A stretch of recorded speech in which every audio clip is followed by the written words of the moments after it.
again for listening to the Mill Social Talk podcast. Again, this is Leroy Viamille, Realty. And as you know, guys, we always bring you the best of the best. We bring you people who knows what they're talking about. We bring you local news, international news. We bring you really, really great information. Today is really special for the African American community. Today is really special because we have Dr. Michael James on the program, and he will teach us a little bit, as much as possible, we can get into this program about Juneteenth.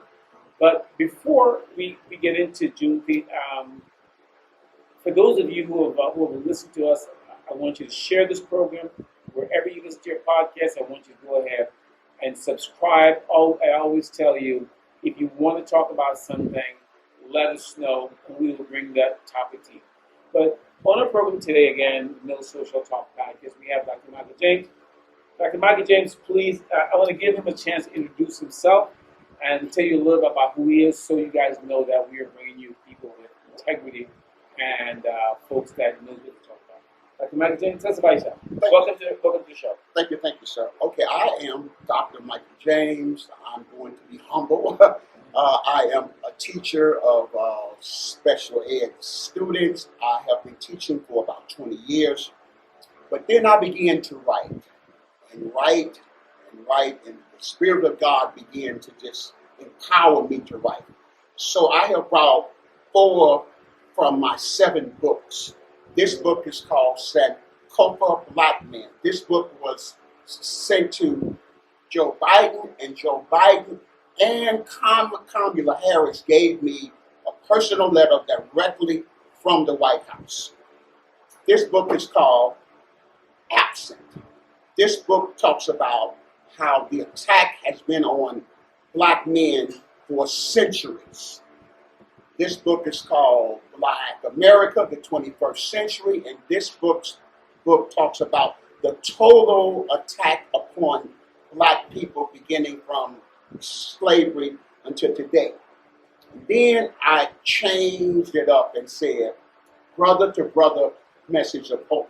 This book talks about the positive contributions of black men throughout this country that you will never hear about because they do not display us doing positive things to build the village. So this book, Brother to Brother, talks about the positive contributions of black men.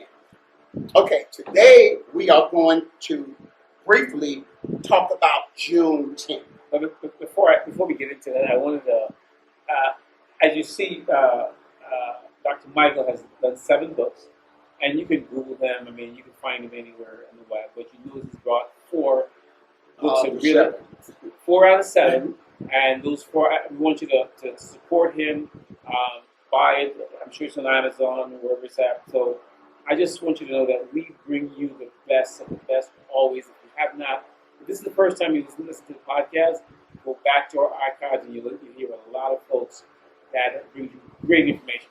So now that we've kind of gotten that out of the way, and I want Dr. Michael to actually teach us a little bit, and me too, because this is more for me as if for you guys out there.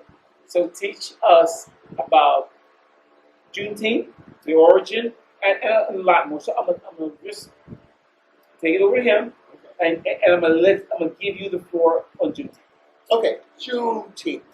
I'm going to be specific with about 5 to 6 talking points because I don't want to just drag it on. Okay. Watch night service. In the black community, we have been going to that service every year. Yes, we have. In the church, midnight, praying, singing, bringing in the first of the year. But 90% of our people do not know, where do watch night come from? I am so glad you asked because I'm going to tell you. All right. Okay. Watch night began January the 1st in 1863. That was the first watch night service. It was all black people in a church praying and singing, waiting for them to sign the Emancipation Proclamation. They were praying it through because they knew that anything could change at any time. So throughout this country, they began to gather together to say, God, we want to be free. So they were watching the clock to say, as of January the 1st, 1863, we will now be a free people. That's where Watch Night service came from. Okay? January 1st, 1863. Now, Sure, I am really sure that a lot of us did not know. no, our people do not know the traditions, and that's how Watch Night started. And then it became so popular that the white churches began to say, we're going to have a Watch Night service, but it wasn't the same because we were praying for freedom, for dignity and self-respect. Okay? And that's why we was watching the clock. That's why they said Watch Night. We was watching the clock to say, as of 12 midnight, he is going to sign the Emancipation Proclamation to declare all slaves free. And we was like, 5, 4, 3, 2. That's where the countdown comes from the black church. No kidding. Yes, sir. Yes, sir. I've learned something today. Okay, point number 2. Okay. When they signed it, there were some Confederate states that says, we don't care, President. We don't care if you signed that piece of paper into law. We are going to keep our slaves. So the Confederate states began to say, President Lincoln, we don't care about that Emancipation Proclamation. We're going to keep our slaves because the entire economy was built on free labor, which was slavery. So that's my point too. So for 2 years, just like Dr. King's birthday, there are some states that says, oh no, we don't care if it's a federal holiday, we are not going to recognize Dr. King. Same thing back then, okay? There were some states, and then to the west, Texas, California, they were worse. They said, we will die before we release these slaves, okay? So now, for 2 years, Leroy, they refused. Texas, going west, anything west, but especially Texas, because it was so big and they had over 250,000 slaves. Correct. 250,000 slaves. I mean, they depended upon that free labor, so they were not going to give it up. So, I think I read somewhere with General Granger is the one. Yes, General Granger. General Granger came in with Union troops and said, the party's over. The party's over. There you go. The party is over. It is 1999 and the party is over. I'm just joking, of course. But by decree, they had to get the piece of paper, which was the Emancipation Proclamation, and get this now. They had to read it to the slaves because the slaves were illiterate and did not know that they were free because they couldn't read.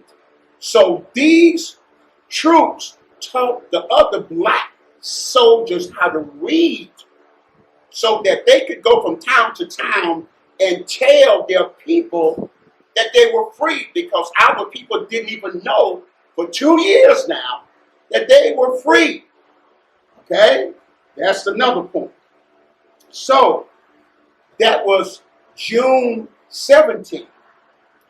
For 2 days now, remember it took 2 years at first.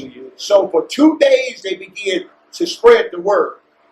One thing about black folks, we know how to party. So they began to spread the word that we's them free. We's them free. We's them free now. And then they began to say, let's throw the biggest banquet that this country has ever seen. They began to get food. They got their Sunday best. That's where Sunday best come from. You go in the closet and you get your Sunday best. Sunday best. And I mean, they were decked out. They had food and parties and parade. Now that was on June 19th. 2 days later, after they found out that they were free. Now, this is important. Step 4 is important. Okay. Although the president had signed the Emancipation Proclamation, that was different from us declaring ourselves that we were free. That was different. How?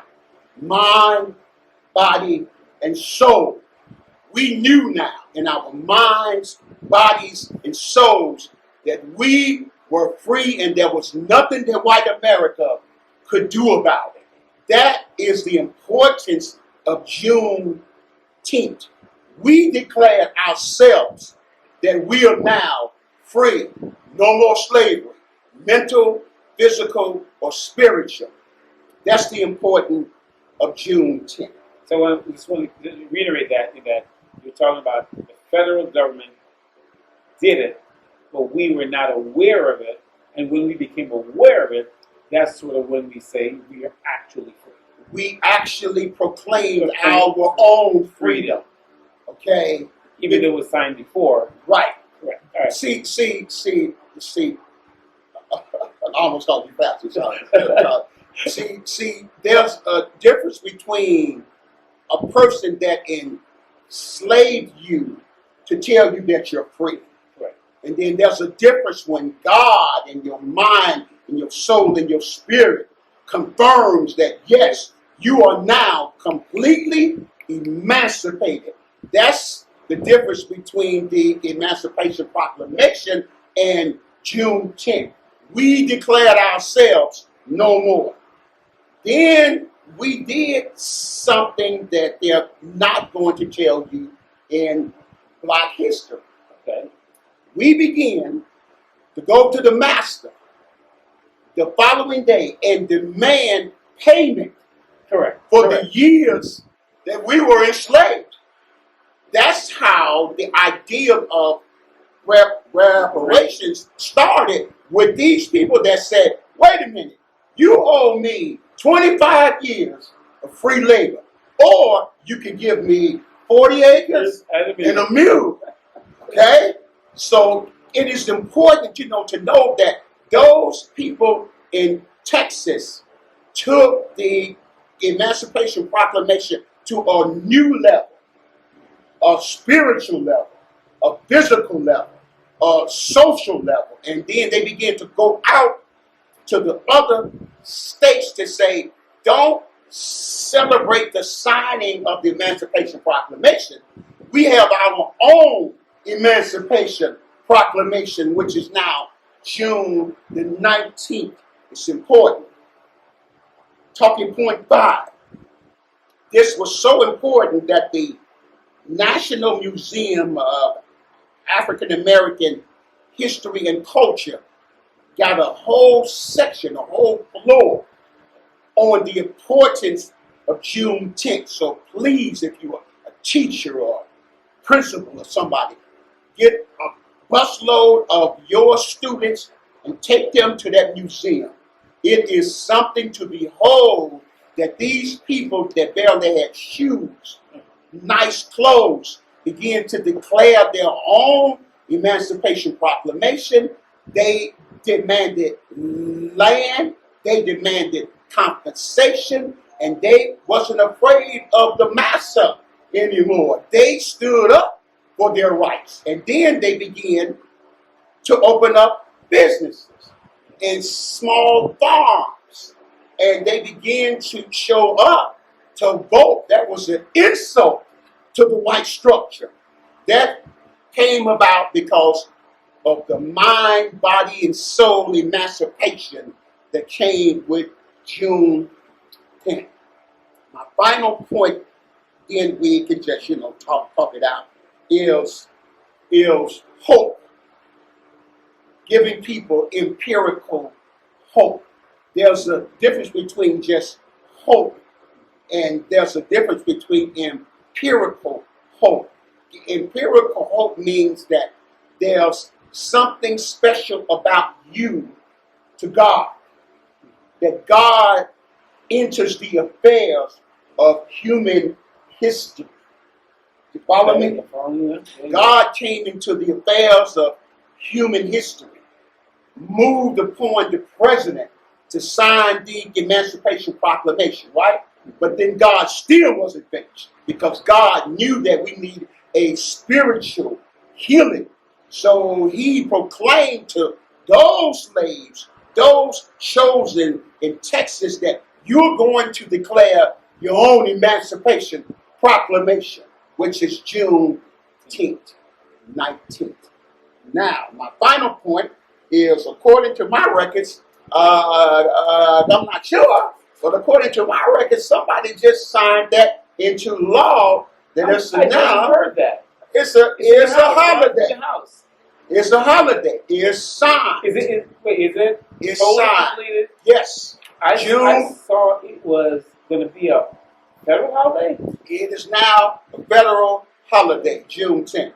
All because former slaves, now follow me, former slaves who never gave up hope, declared their own Emancipation Proclamation way back then, and today it is now a federal holiday. You know, I read where there was a. Let me see if I wrote that down. I read. What's her name? Let me see if I can find. There's a lady in Texas called E12 Harvey. Right. You heard that name before? Yes, I E12 Harvey. I didn't bring those. Okay. Go ahead. I was watching an interview with her where she was going to walk from Texas to Washington, and she was 80 something, I think it was. Yeah. And she started walking a mile and a half or 2 miles and a half, and then. And by the way, what I also read also was the Black Baptist pastor that really started this holiday thing and started letting people know everything about what happened. So openly, but the pastor, the Baptist pastor started, not say started, right, yeah, pushed it, yes, all over, and this openly. As a matter of fact, I think she's still on. Okay, watch this. In 1979, going back to Texas, because God came down and touched those slaves. Texas became the first state to make Juneteenth an official holiday. Okay? And then it says, over the years, now watch this, June 2021, Congress passed a resolution establishing Juneteenth as a national holiday, and guess who signed it? President Joe Biden, the same president that took the time to send me a personal letter for my book, Sankofa. Isn't that amazing? Yes. That's amazing. Yes. I mean, going back to 1865, I read somewhere where Robert E. Lee did not want to let the slaves go. Right. And he fought that when when the other guy came in. Yeah. Right? Yeah. Something about Robert E. Lee? Yeah. And I think maybe that's one of the reasons why Granger. Granger, yeah. When he brought in Robert Lee had to surrender. Right.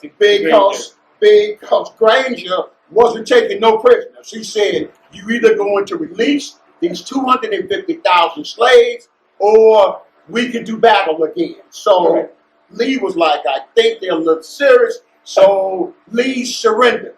He surrendered and he set the slaves free. But people can set you free, right? Uh-huh. But you are still a slave in your mind, body, and soul. What Juneteenth brought was a spiritual release. Okay. A spiritual release within the slaves' minds, bodies, and soul, signed by God Himself. It is God that sets us free, not man. So what do you think? Why? And you know, I think this become the Juneteenth is becoming more and more public because Yes. I mean, we never heard.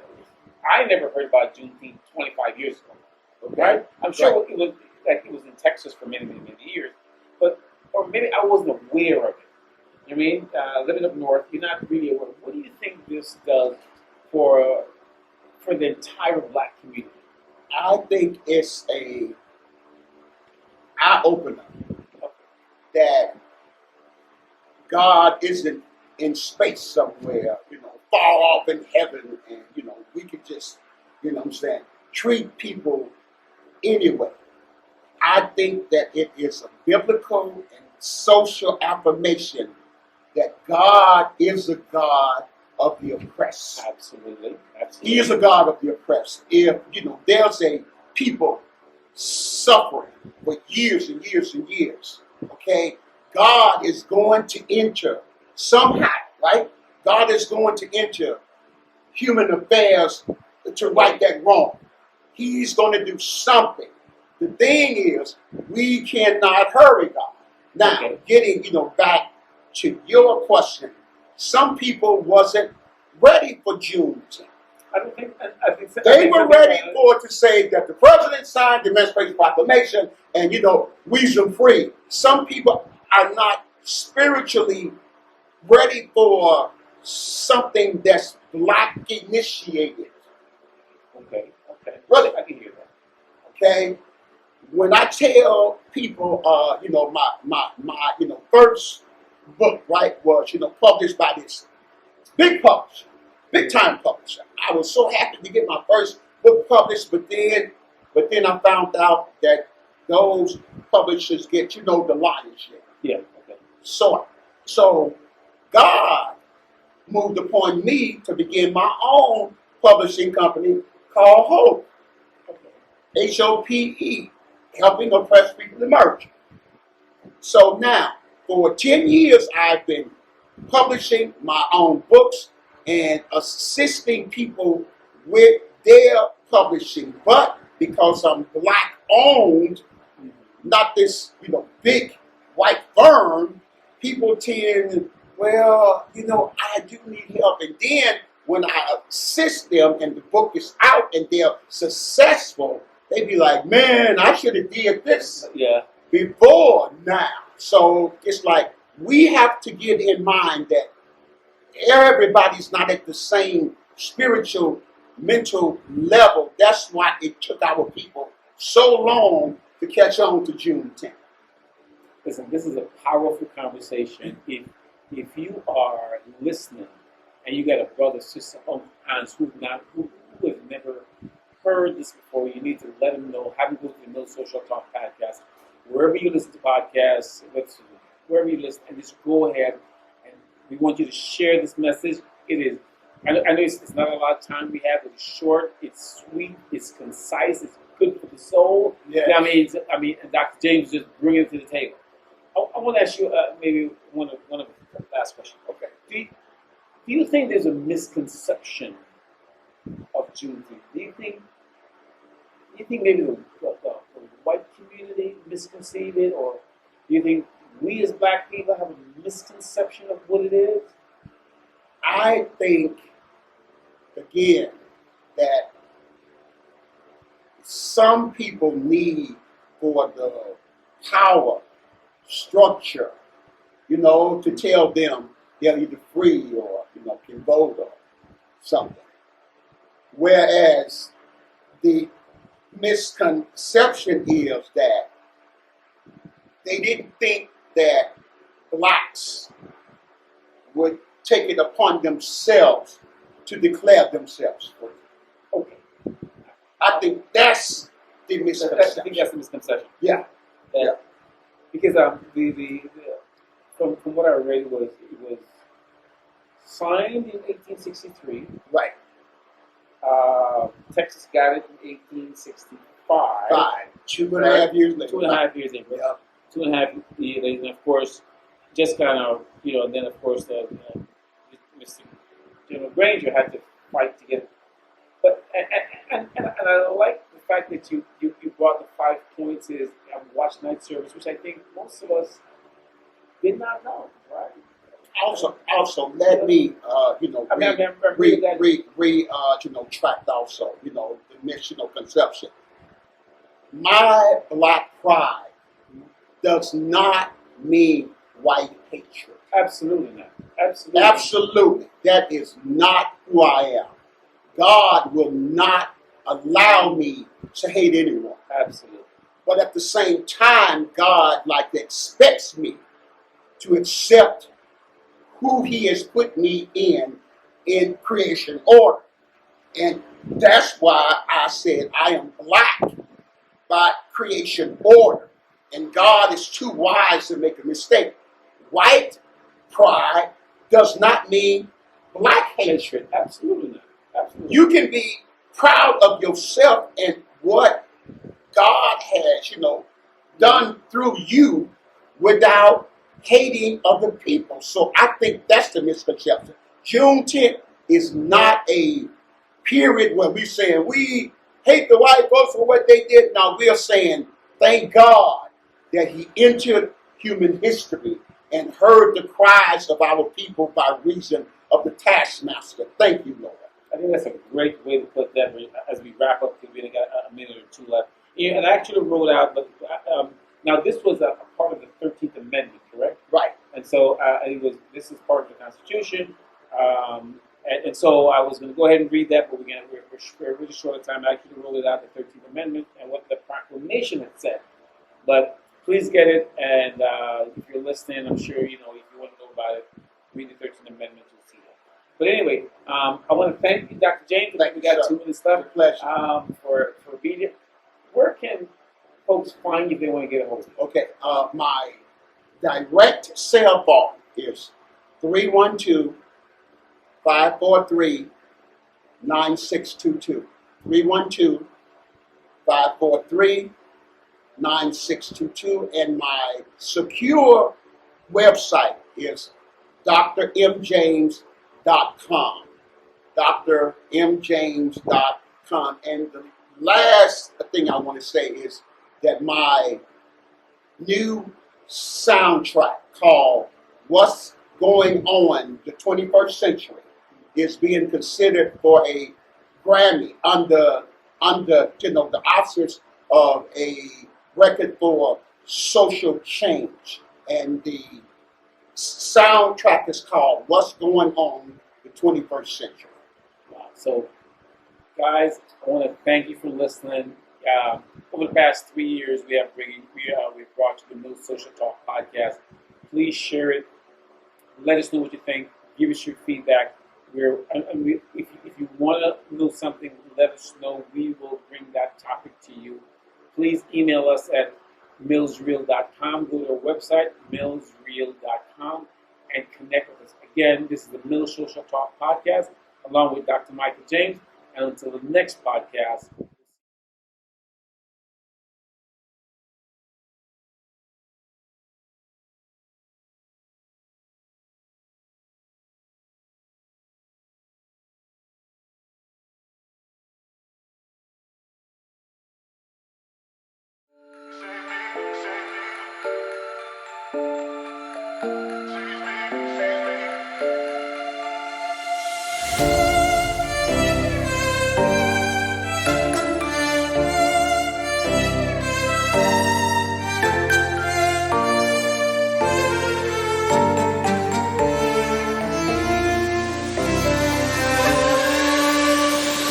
No one ever sees me, I'm losing every battle. No one ever sees me, I'm losing every battle. No one ever sees me.